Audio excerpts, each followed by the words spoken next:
শিলচর। আঞ্চলিক সংবাদ পড়ছি পঞ্চতপা চৌধুরী। আসাম বিধানসভার বাজেট অধিবেশন আগামী 17 ফেব্রুয়ারি আরম্ভ হবে। অধিবেশনের প্রথম দিনের কার্যসূচি কোকরাঝাড়ের বিটিসি ভবনে অনুষ্ঠিত হবে। রাজ্যপাল লক্ষ্মণ প্রসাদ আচার্য গতকাল এ সম্পর্কে আনুষ্ঠানিক বিজ্ঞপ্তি জারি করেছেন। বাজেট অধিবেশনের প্রথম দিনে রাজ্যপাল আচার্য সভায় ভাষণ দেবেন। রাজ্যের অর্থমন্ত্রী অজন্তা নিয়োগের বাজেট উত্থাপন, বাজেট বিতর্ক সহ অধিবেশনের পরবর্তী দিনগুলির কার্যসূচি বিশপুরের আসাম বিধানসভা ভবনে অনুষ্ঠিত হবে। উমরাংশুর 3 কিলের কয়লা খনিতে হঠাৎ ঢুকে পড়া জলের জন্য গত সোমবার সংঘটিত দুর্ঘটনার উদ্ধার অভিযানের গতকাল পঞ্চম দিনেও শেষ পাওয়া খবর অনুযায়ী খনির ভিতরে আটকে পড়া শ্রমিকদের সন্ধান পাওয়া যায়নি। এই উদ্ধার কার্যে সহায়তা করার জন্য নাগপুরের পশ্চিম কোলফিল্ড লিমিটেডের একটি দলও উমরাংশুতে এসে উপস্থিত হয়েছেন। দলটি অত্যাধুনিক জল নিষ্কাশন যন্ত্রের মাধ্যমে প্রতি মিনিটে 500 গ্যালন জল সেচার কাজ অব্যাহত রেখেছেন। নৌসেনা বাহিনী, এনডিআরএফ, এসডিআরএফ, কোল ইন্ডিয়া লিমিটেডের উদ্ধারকারী বাহিনী এবং জেলা প্রশাসন একযোগে প্রচেষ্টা চালানোর পরও কয়লা খনিটিতে জলের পরিমাণ হ্রাস করা সম্ভব হয়নি বলে উদ্ধার অভিযান তদারক করা জনৈক উচ্চ পদস্থ আধিকারিক জানিয়েছেন। এদিকে ডিমা হাসাও পুলিশ গতকাল অবৈধ কয়লা খনিটির শ্রমিকদের সর্দার বলে পরিচিত হান্নান লস্কর নামের একজন লোককে গ্রেপ্তার করেছে। এ নিয়ে এই ঘটনায় এ পর্যন্ত 2 জনকে আটক করা হয়েছে। অন্যদিকে কংগ্রেস সহ বেশ কয়েকটি বিরোধী দল উমরাংশুর খনি দুর্ঘটনার প্রকৃত তথ্য সরকার দেয়নি বলে অভিযোগ তুলেছে এবং এই ঘটনার বিচার বিভাগীয় তদন্তের দাবি জানিয়েছে। শ্রীভূমি জেলায় আসন্ন সাধারণতন্ত্র দিবস যথাযোগ্য মর্যাদায় পালনের উদ্দেশ্যে জেলা প্রশাসনের উদ্যোগে গতকাল জেলা আয়ুক্তের কার্যালয়ে একটি প্রস্তুতি সভা অনুষ্ঠিত হয়েছে। জেলা আয়ুক্ত প্রদীপ কুমার দ্বিবেদীর পৌরোহিত্যে আয়োজিত সভায় এবছর সাধারণতন্ত্র দিবসের কেন্দ্রীয় অনুষ্ঠান করিমগঞ্জ সরকারি উচ্চতর মাধ্যমিক বিদ্যালয়ের খেলার মাঠে আয়োজন করার সিদ্ধান্ত নেওয়া হয়েছে। এছাড়া সভায় সাধারণতন্ত্র দিবসের আগে শ্রীভূমি শহরে সাফাই অভিযান জোরদার করতে পৌরসভার কার্যবাহী আধিকারিককে নির্দেশ দেওয়া হয়েছে।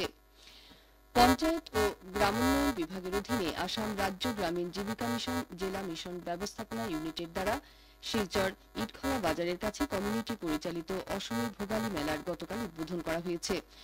আগামীকাল অর্থাৎ 12 জানুয়ারি পর্যন্ত চলা এই মেলায় কাছাড় জেলার 15টি উন্নয়ন খণ্ডের 2টি করে স্বনির্ভর গোষ্ঠীর সদস্যরা তাদের তৈরি বিভিন্ন খাদ্য ও অন্যান্য সামগ্রীর প্রদর্শন ও বিক্রয় করছেন।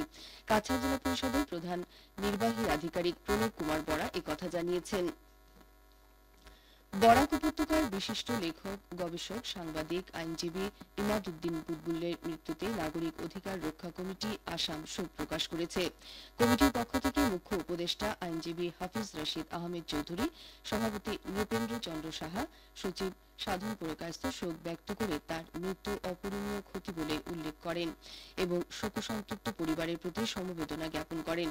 উল্লেখ্য, ইমাদউদ্দিন বুলবুল গতকাল সন্ধ্যায় হৃদরোগে আক্রান্ত হয়ে শিলচরের একটি বেসরকারি হাসপাতালে শেষ নিঃশ্বাস ত্যাগ করেছেন। আজ দুপুরে তার জানাজার নামাজ অনুষ্ঠিত হবে। মনিয়ারখালীর বেসরকারি স্বেচ্ছাসেবী সংগঠন বাণীশক্তি ক্লাবের উদ্যোগে আগামীকাল বিভিন্ন কার্যসূচির মাধ্যমে জাতীয় যুব দিবস পালন করা হবে। এ উপলক্ষে আগামীকাল সকাল 9টায় স্বামীজির প্রতিকৃতিতে মাল্যদান করা সহ একটি শোভাযাত্রা বের হয়ে শহর পরিক্রমা করবে। পরে একটি আলোচনা সভা অনুষ্ঠিত হবে বলে জানানো হয়েছে।